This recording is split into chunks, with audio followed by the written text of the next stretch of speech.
काम करते करते 7 से 8 साल हो गए। अब हमारी एक ही उम्मीद है कि भर्ती मेरिट प्लस बोनस से निकले, कि हमें 7 7 8 8 साल हमें सेवा देते हुए हो गए। ये फायदा मिला है कि जो भी बंदे हमारे संविदा निविदा पे जो काम कर रहे हैं उनको कार्य मुक्त कर दिया है।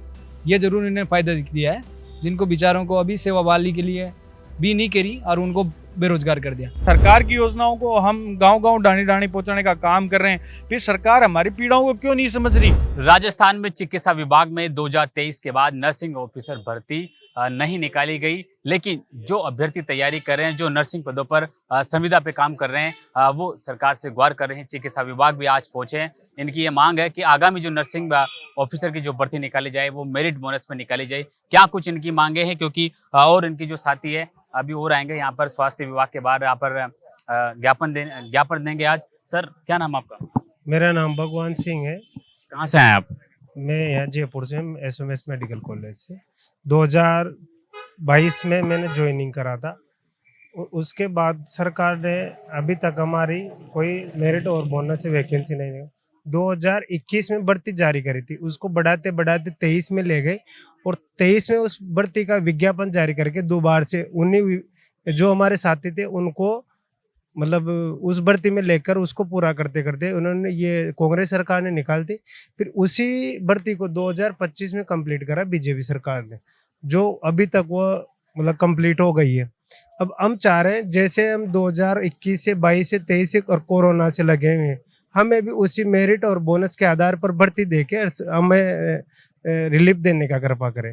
हम ये चाहते हैं। बाकी हम चिकित्सा मंत्री जी से, मुख्यमंत्री जी से और जो सब डिपार्टमेंट है, जैसे हमारे स्वास्थ्य में राकेश शर्मा जी है, गायत्री मैडम है, इनसे सबसे ज्ञापन दे के हम हर महीने में कम से कम 10 बार जाकर उनको अवगत कराते हैं भाई हमारे आगामी भर्ती मेरिट और बोनस से कराएं।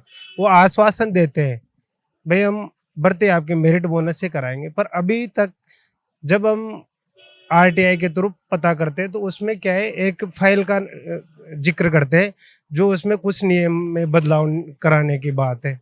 हम चाहते नियम बदलाव करो, कोई दिक्कत नहीं है, पर जो हमारे 6-7 हजार हम संविदा कर्मी है, इनका आप एक बार परमानेंट कर दो, उसके बाद आप चाहे लिखित से कराओ चाहे कोई से भी माध्यम से कराओ, हमें कोई दिक्कत नहीं है, पर एक बार हमें जो हमारे 6-7 हजार संविदा कर्मी है नर्सिंग उनको परमानेंट कर दो। उसके बाद आप जो भी कानून में बदलाव करना चाहते हो या उसको लिखित से करवाना चाहते हो उसको कराओ, में कोई एतराज नहीं है। आप संविदा कर्मी पर भी काम कर रहे हैं, क्या लगता है कि 2023 के बाद में से क्या कारण रहे होंगे कि आगामी भर्ती को लेकर विभाग अभी कुछ भर्ती के बारे में कुछ सोच नहीं रहा कि नर्सिंग ऑफिसर भर्ती आगे कब निकाली जाए?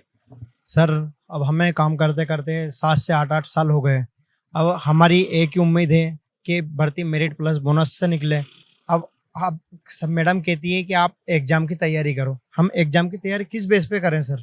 अब जब कि हमें 7 7 8 8 साल हमें सेवा देते हुए हो गए। अब किताबों से हमारा बहुत टाइम से हमारा पढ़ाई छूटी हुई है, तो हम यही चाहते हैं, सरकार से यही विनती करते हैं, निवेदन करते हैं कि हमारी भर्ती मेरिट प्लस बोनस से निकाली जाए और जितने भी संविदा निविदा कर्मचारी हैं उन सबको इस भर्ती में लाभ दें और कम से कम 7,000 से 10,000 पदों के ऊपर इस भर्ती को विज्ञप्ति जारी जल्द से जल्द की जाए, ताकि हमारा भविष्य सुरक्षित हो सके। क्या लगता है कि जिस तरीके से भर्ती को लेकर अभी सस्पेंस बना हुआ है कि मेरिट बोनस पे आएगी या फिर रिटर्न बेस पे आएगी, तो विभाग तय करेगा, लेकिन आप लगातार जो विभाग के चक्कर काट रहे हैं, किन किन अधिकारियों से मिले, क्या कुछ वार्ता रही?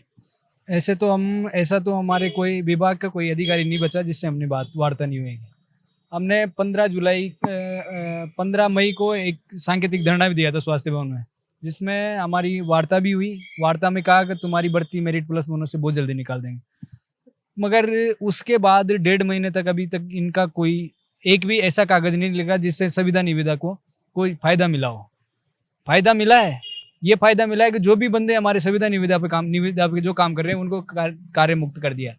ये जरूर इन्हें फायदा दिया है, जिनको बेचारों को अभी सेवा बहाली के लिए भी नहीं करी और उनको बेरोजगार कर दिया। अब मैं भजन लाल शर्मा जी से, मुख्यमंत्री जी से और चिकित्सा मंत्री जी से करना चाहता हूँ कि आप निरोगी राजस्थान की बात करते हो, कब निरोगी राजस्थान रखेंगे? हर गाँव में ढाणी में डॉक्टर कंपाउंडर भेजेंगे। जब आप वैकेंसी नहीं निकालोगे तो ढाणी में कंपाउंडर कहाँ से भेज पाओगे?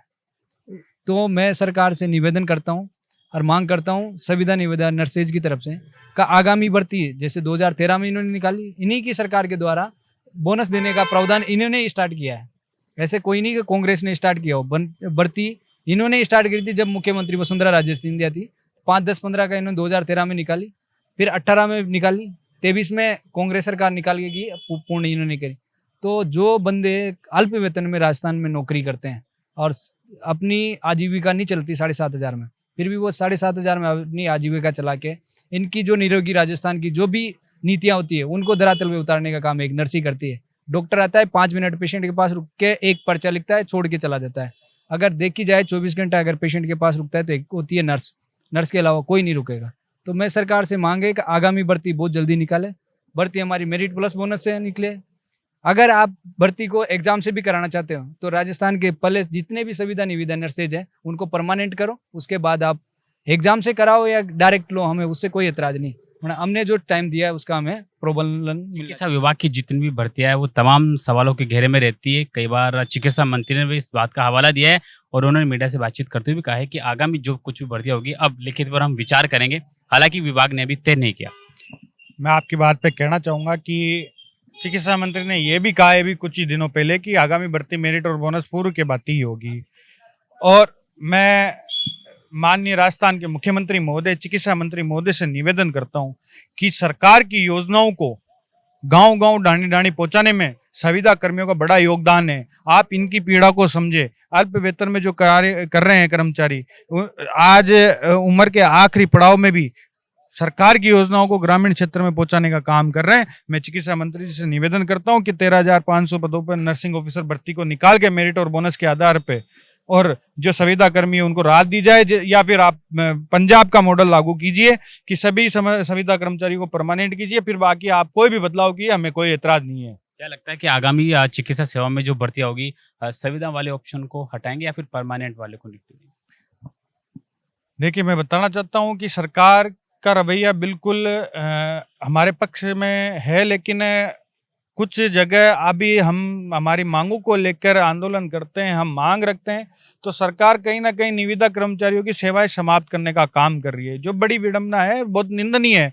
प्रदेश के चिकित्सालय के अंदर जो संविदा कर्मचारी लंबे समय से काम कर रहे थे उन सभी को हटाया गया है। मैं एक मांग करता हूँ कि उन्हें पुनः कार्य पे ज्वाइन कराया जाए, उनकी सेवाएं बहाली की जाए। और साथ ही में सबसे बड़ी मांग, प्रमुख मांग हमारी मेरिट और बोनस है। सरकार समय रहते हमारी मांग को संज्ञान में लीजिए, हमारे जो प्रतिमंडल है उनसे वार्ता कीजिए। इस मामले को आप संज्ञान में नहीं लिया तो उग्र आंदोलन की रणनीति हम तैयार करेंगे। आगे क्या रणनीति रहने वाली है? उग्र आंदोलन की आपने चेतावनी दी है, कब क्या तारीख और स्थान कब तय करें? अभी हमारा राकेश शर्मा जी से हम मुलाकात करेंगे, उसके बाद हम गायत्री राठौड़ जी से मिलेंगे। जैसे ही हमें कोई जवाब मिलता है, हमारे पक्ष में अगर कोई जवाब मिलता है तो हम उस पर काम करेंगे। अगर हमारे विपक्ष में अगर जवाब आता है तो हम आगे उसकी रणनीति तैयार करेंगे और हम एक बड़े आंदोलन प्रदेश भर के अंदर जयपुर मुख्यालय पे होगा। हो सकता है हम मुख्यमंत्री आवास की तरफ भी कूच कर सके। समय रहते हम सरकार के खिलाफ नहीं है, हम सरकार के पक्ष में। सरकार की योजनाओं को हम गाँव-गाँव डाणी-डाणी पहुंचाने का काम कर रहे हैं, फिर सरकार हमारी पीड़ाओं को क्यों नहीं समझ रही? आज आप ही देखिए कि 7,000, 8,000, 9,000, 10,000 रुपये में आदमी अपना खुद का जयपुर में कमरा लेके खर्चा नहीं चला सकता, वो अपना गुजारा कर रहा है सरकार के अधीन।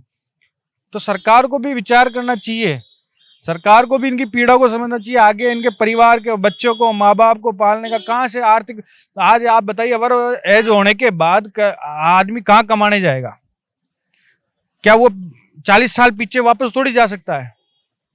उसकी आर्थिक स्थिति पे भी ध्यान देना चाहिए सरकार को, और समस्त संविदा निविदा कर्मचारियों को परमानेंट करना चाहिए। हमें आशा नहीं, उम्मीद है माननीय चिकित्सा मंत्री महोदय से कि संविदा कर्मियों के साथ न्याय करेंगे। हम सरकार के साथ है, मजबूती से सरकार की योजनाओं को हम डाणी पहुंचाएंगे।